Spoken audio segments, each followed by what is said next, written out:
man, I'm excited for this one today, y'all. The movie begins in a boxing gym where we're introduced to Leo. He's a tough, uncaring boxer, one who will win with a powerful knockout but won't even celebrate, much to the chagrin of his coach.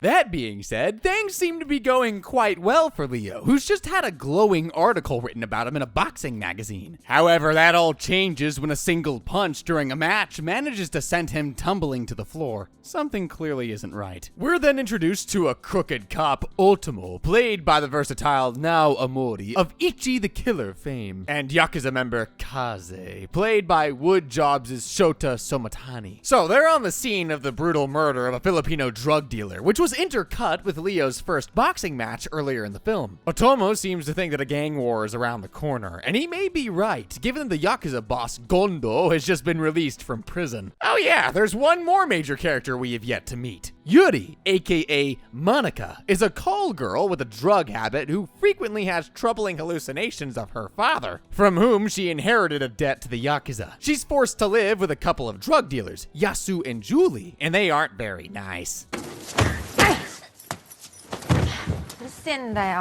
Kase sits down for dinner with Ultimo to propose a daring plan. A massive shipment of meth is on its way in, and the two are going to steal, sell, and split the profits. When asked why, Kase reveals that Ultimo was right. The Yakuza are about to go to war with the Chinese mob, and he doesn't want to be around when the shooting starts. Very wise. At the hospital, Leo's dished out the bad news. He has brain cancer and will need a risky operation if he even wants a chance at survival. Meth, cancer, crime, they go together like burgers, fries, and shakes. It's like the world's sussiest McDonald's. In Kase's apartment, the partners in crime go over the plan. As it turns out, it's Yasu who's going to be receiving the meth shipment, and Kase intends to snatch up the meth from under his nose while he waits for the movers and pins the blame on Yuri. Where does Ultimo come in? Well, Kase has booked Yuri as a client for him to keep her out of the apartment and make the story about her running off of the drugs more believable. All Ultimo has to do is spend the night with her. He also hires this creep to murder Julie, keeping her quiet and making Yuri look even more guilty. Got all that? Don't care, moving on. So our boy Leo sits down to have his fortune told by character actor Bengal. The psychic advises to stop fighting for himself and to put his boxing skills into helping others. He gets his chance later on when he spots Yuri being chased by Ultimo. You see, Yuri was having another hallucination of her abusive father and had fled after being picked up.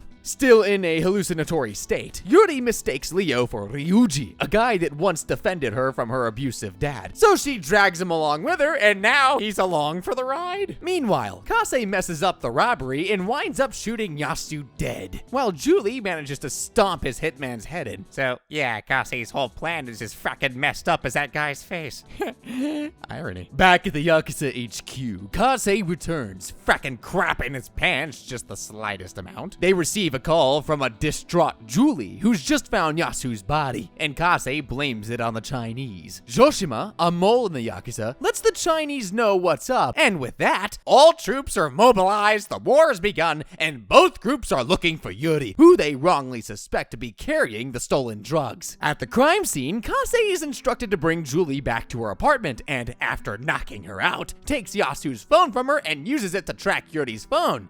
Oh, and he kills her mom. That's important information to note. Leo and Yuri have a nice little conversation where the cold-hearted boxer at least attempts to console the girl as she spills her tragic life story unto him. By the end of it, Leo suggests going to see Ryuji, and I just cannot skip over this train scene where Leo tries to help Yuri's visions of her father by having her listen to music, and the hallucination just starts busting a funky move. Now that is cinema. Okay, so let me get this next part straight. Joshima tries to kill Kase for the drugs. Kase kills him instead. Yada, yada, yada. Julie runs back to the Yakuza, Kase's incendiary Rube Goldberg machine having failed to kill her, and she lets everyone know that he's the one at fault for this whole affair. Man, now I'm having trouble keeping up. The pair arrive at Ryuji's neighborhood, but Yuri gets cold feet, so they decide to go to Yuri's old house and make sure that her father's not around anymore. Yuri ends up having an unfortunate flashback before the two are accosted by armed Yakuza, who demand they give up the drugs that they just don't have. But I'm not gonna be the one to tell them that. Leo gains the upper hand, but Otomo and Kase show up running over one of the henchmen. What? Finally, all four of our protagonists are face to face. The bad guys kidnap the good guys, but their car is intercepted by the other bad guys, including Julie with a crowbar. 全部バレた。 What did I miss? No one ever wonders who put the cat in the bag in the first place. Julie starts to attack the car, and Kase just doesn't shoot her for some reason. The group drives off. Also pursuing them is the Chinese bounty hunter, Gia, who puts a round in Kase's side and causes him to spill meth all over the car. Don't cry over spilled meth, ladies and gentlemen. High five. I just high-fived myself. In a painful scene, Yuri, suffering from withdrawal, grovels at the crumbs of crystal. Leo stops her, and she tearfully begs for him to save her. Meanwhile, on the other side of the spectrum, Kase gets a bunch of meth in his wound, which gets him real high. A car chase / shootout ensues, with both crime factions and the police pursuing our heroes and our villains. The play of the game is Otomo sidesweeping a guy and the straight-up flipping over and tumbling into a wall, giving Leo and Yuri the chance to flee into a grocery store. While they hide, Leo explains his terminal illness to Yuri, which finally gives him a chance to open up. Sorta. He then checks his phone and finds a voice message from his doctor, who tells him that he made an oopsie-daisy of epic proportions and that his MRI was mixed up with someone else's. What the frick? He's got no brain cancer after all. While this should be good news, Leo seems perturbed by the fact that he really just went down because of a single punch during the boxing match that sent him to the hospital. Also, an amputee hitman named One-Armed Wang appears. Because you can never have too many wacky villains. Who comes up with that? Gia finds the hidden pair. After having Yuri taken away, she instructs Leo to leave, given he's a civilian. However, Leo doesn't want to abandon Yuri, resolving to do all the things he was going to do when he thought he was going to die. Yuri is dragged off by a Chinese henchman, but Kase, stoned off his ass, shows up and proves that ranged weapons are more effective than melee by shooting them dead. Yuri rejoins Leo, and after affirming that they're both civilians, Gia lets the two go free with a bit of worldly advice. 你知道吗？做人最重要的是仁义。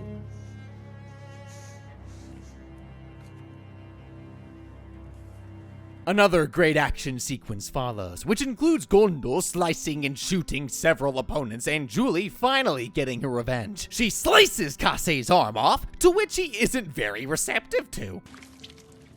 痛いかもしれない。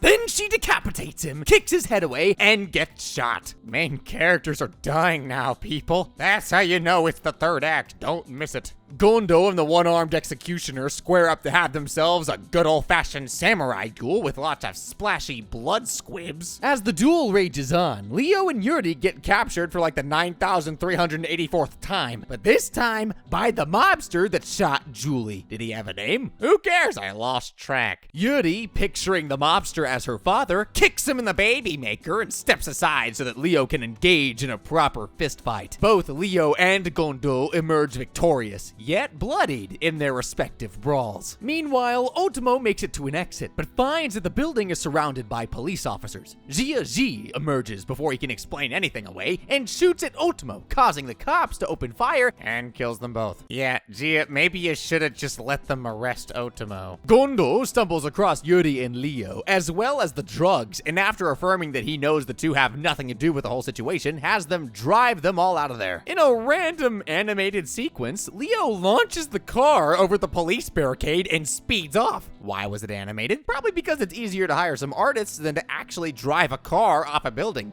And because it looks cool. I wasn't complaining. While speeding away from the police, Gondo tells Leo that he actually watched his last boxing match and asks if he wants to join the Yakuza, to which Leo politely declines. Gondo then hands the kids the meth, requesting that they scatter it. The two briefly pause, Leo pleading with his eyes for Yuri to resist the temptations of addictions, and she triumphs, and the two roll down the windows and scatter the crystal to the wind. Not only does this act signal Yuri overcoming her drug habit, but it also creates creates a massive white fog behind the car, which briefly throws the police off of their tail. This allows them to pull over, and Gondo, showing us that there may be some honor among thieves, instructs the kids to run off while he drives away, leading the police with him. As Gondo speeds down a long bridge and into the sunset, he slowly succumbs to the wounds he sustained during the duel, passing away at the wheel. Rest easy, boss. Leo and Yuri take an outdoor shower, which Kase seems super frackin' hyped to do.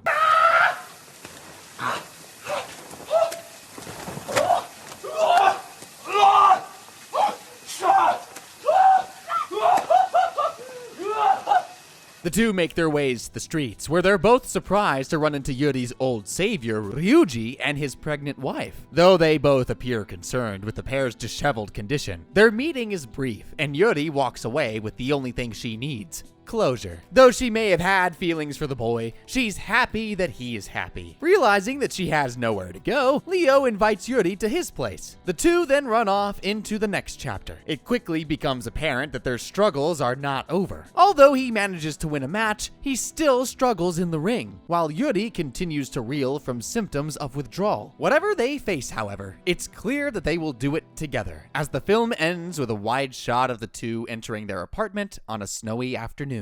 First Love is a wild time. It may not hold up against some of the other films of Takeshi Miike, but it's certainly more approachable than things like Gozu and Audition. As one of the prolific filmmakers to ever live, his filmography is a mixed bag, but I can confidently say that this one is definitely worth your time. So, if y'all loved the recap, be sure to smash the like button, bang the subscribe button, and I'll see you on the next one. So, peace!